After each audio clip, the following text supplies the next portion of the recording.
Magandang umaga, ako nga pala si Maria Risa May Elas. Ngayon tatalakayin natin ang pinamagatang euthanasia. Ang euthanasia ay isang kontrobersyal na issue na patuloy nagbibigay lalim na pagtatalo sa ating lipunan. Sa posisyong papel na ito, ipapahayag ko ang aking hindi pagsang-ayon sa euthanasia. Ipapakita ko ang ilang panauhing argumento na sumasalungat sa paggamit at pagpapasa ng mga batas na naglalayong legalisasyon. Mga panauhing argumento. Pagpapahalaga sa buhay. Ang bawat buhay ay mahalaga at dignidad. Ang pagpapahalaga natin sa buhay ay nagpapahiwatig na ito ay mahalaga at hindi dapat basta-basta ipagkait o isuko.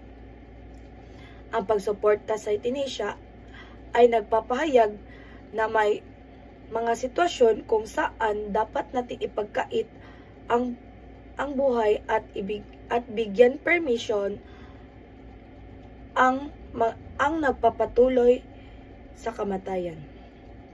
Gayunpaman, hindi pagsang-ayon sa euthanasia ay nagpapahayag na bawat buhay ay may halaga at dapat itong pangalagaan at igalang.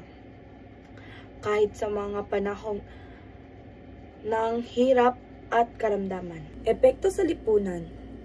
Ang legalisasyon ng euthanasia ay maaaring magdulot ng kawalan ng implikasyon.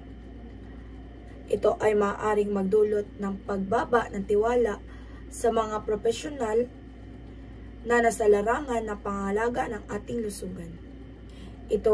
Ito rin ay maaaring magbukas oportunidad para sa mga pang-aabuso at paglalabag sa patakaran pantao.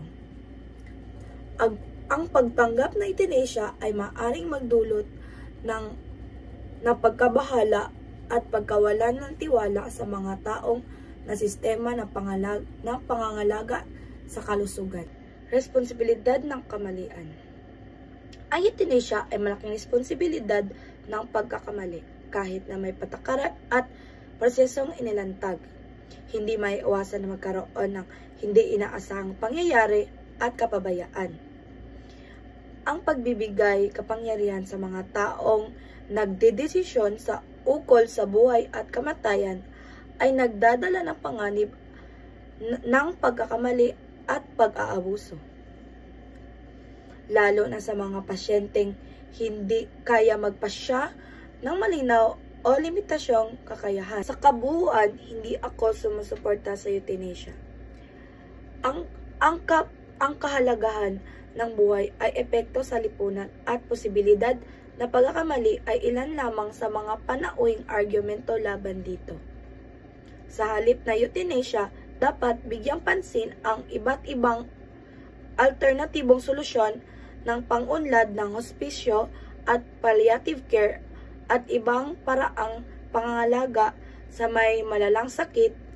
Sa ganitong paraan, maipapakita ang respeto at pangangalaga sa buhay ng bawat individual.